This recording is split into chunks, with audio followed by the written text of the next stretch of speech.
coming to Sunday school, but this is my first time to be here since the virus started back in March.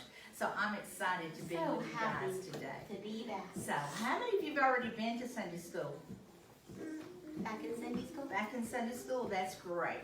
Okay, today, boys and girls, we're going to hear the story of Elijah. And Elijah was a prophet.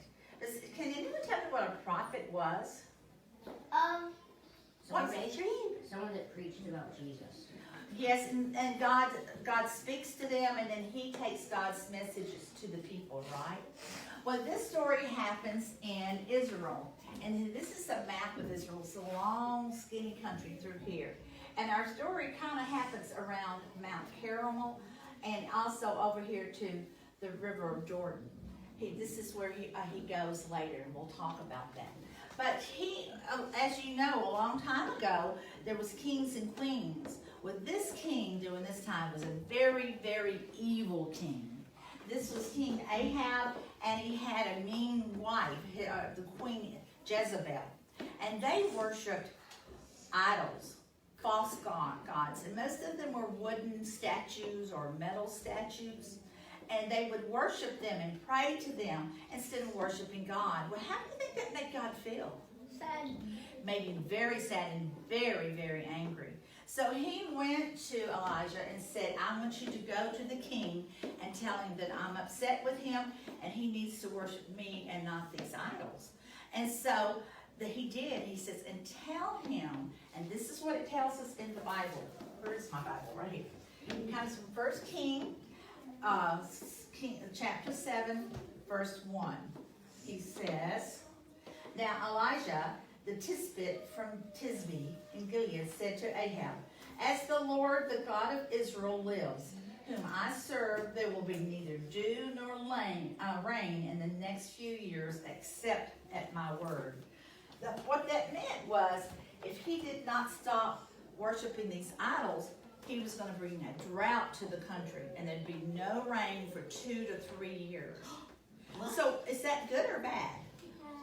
It's bad for the people. Why? Because they won't get any water.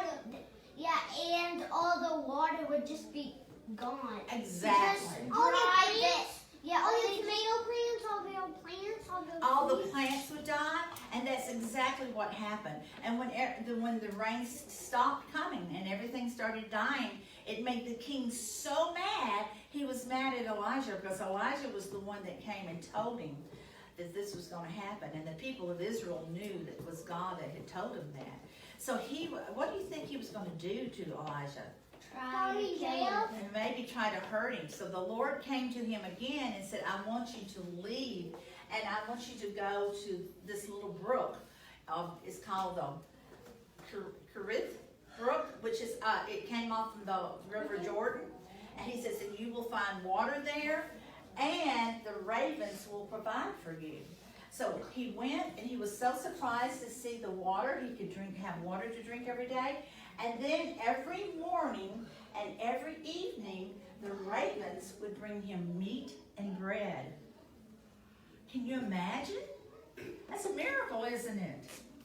So he stayed there the Lord was protecting him from the mean king, and he was providing for his food and his water. And he stayed there for as long until the brook started drying up. And then the Lord knew it was time for him to leave. So he told him he wanted him to go to a city that was nearby. And it was called Zarephath. And he said, you will find a woman there. She's a widow. Who knows what a widow is? Does anybody know that? A black widow? Well, there is a black widow spider, but this is a woman that's a widow. You know who that would be? A girl who does not have a husband. Exactly. It's a woman who her husband died. So he went there, and at the gates, he saw this woman with her son, and she was gathering sticks. And he went up to her, and he said, would you please give me some water? I'm so thirsty from my long trip. So as she turned to go get the water, he said, Annie, can you bring me some bread? And she said, I don't have any. All I have left is a little bit of meal in my jar and a little bit of oil. I was going to go home and make bread for my son and myself. And after that, we'll have nothing else to eat. We'll just have to wait to starve to death. But the Lord had told Elijah that he would provide. He says, go and make the bread and bring it to me, and then you make some for your son and yourself. And the bread, and as long as there's no rain, you will always have meal, and you will always have oil in the jars. And it was true. Day after day, she would get the jars, and there would be meal and oil. It was a miracle, wasn't it? Okay, but then after a while, her son got sick, and he died. Oh, the lady was so sad and so angry and so mad at Elijah. She said, you brought this on. And so Elijah felt so bad, he picked the body up, took it upstairs, and laid it on the bed. And he said, Lord, I need your help. I need you to help me bring this son back to life. And he prayed over the son. He laid over his body 3 times, and then he opened his eyes. This little boy opened his eyes. He came back to life. Francis, that's a miracle. Do you know of someone else that came back to life after dying one day? Later? Who? Jesus. Now, Jesus didn't die because he was sick. Jesus died for our sins so we could be saved. But this little boy was sick. And so he was able to take him back downstairs and show him to his mom and said, look, your son is alive. And she was so happy. She looked at Elijah and she said, oh, you are truly a son, a man of God. And I will believe everything you say. And I know God will always provide for us. And I believe in what God tells us. And so God does tell us that. In the Bible, there's a prayer. It says, even though I walk through the valley of the shadow of death, I will fear no evil, for you are with me. Your rod and staff, they comfort me. Now, there's comparing God to a shepherd. And a shepherd carries a rod and a staff. What is a rod? Does anyone know what a rod is? It's like a stick. A stick. Like if a wolf or something came for the he could hit him over the head with it, right? And the staff, who knows what the staff is? A shepherd always had carried a staff. What's the staff? Clay?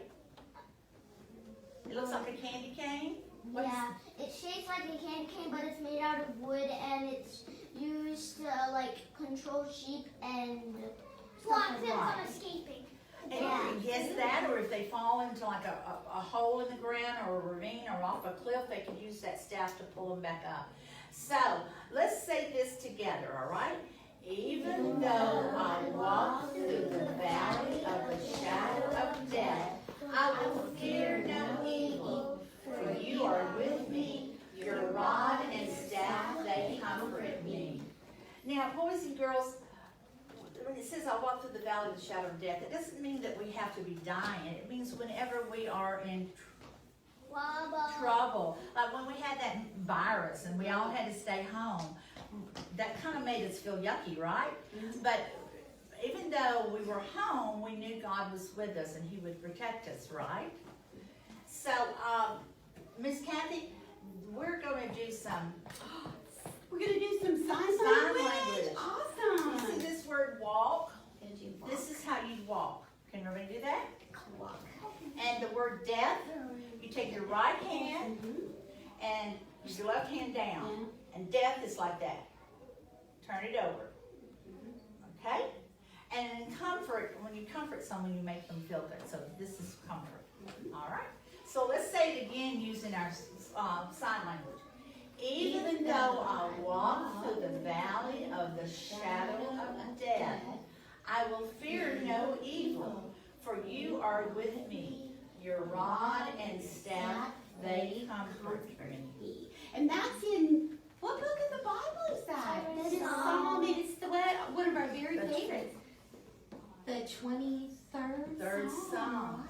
And that's one of my favorites One too. of my very Always. favorites. Now, who can tell me some miracles that happened in the story today? There was 4 of them. Who can tell me one? The boy was brought back to life. The boy was brought back to That's life. The son, that was one. What's another one? As long as she had everlasting stuff to make bread. That's right. The jars were never empty of the meal and the oil to make the bread. And what's another one? The ravens brought him food. The ravens brought him food, right. And what was the last one? Actually, it was the very first thing that happened. a miracle was God told him to go to that place, and there was water, and And the ravens came. And also, remember, he saved him from who? from the evil king. The evil king. And queen. And queen, right. He saved him. And God's always there with us too. Even though bad things may happen, we might get mad at someone, or we're not feeling well, or we're lonely, we know that who's there with us? God is always there, right? Okay. Now, I want to share some pictures with you. I got to go to Israel not a few years ago, and we got to go to a place. What do you call the men that dig in the ground to find things? What do you call them? Archaeologists. Archaeologists, right.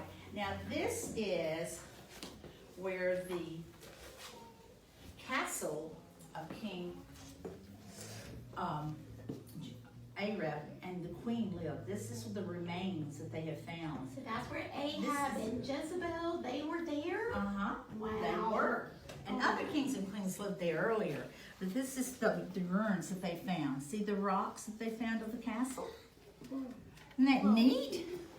It was so neat All to be able those years? Yes. Done. They had to dig in the ground to find it. Like in, Let me show them to the girls. See? Miss Francis, I just cannot imagine what it was like to be in Israel. Oh, it was amazing. I just It can't. really When Jesus was. walked and all those things in the Bible happened, that is so cool. We also got to go up in the Golden Heights. And up here, you see the caves? This is where they would put the idols that they were worshiping. They were way up in the mountains. And there was a waterfall through here too. And this is the ruins of those.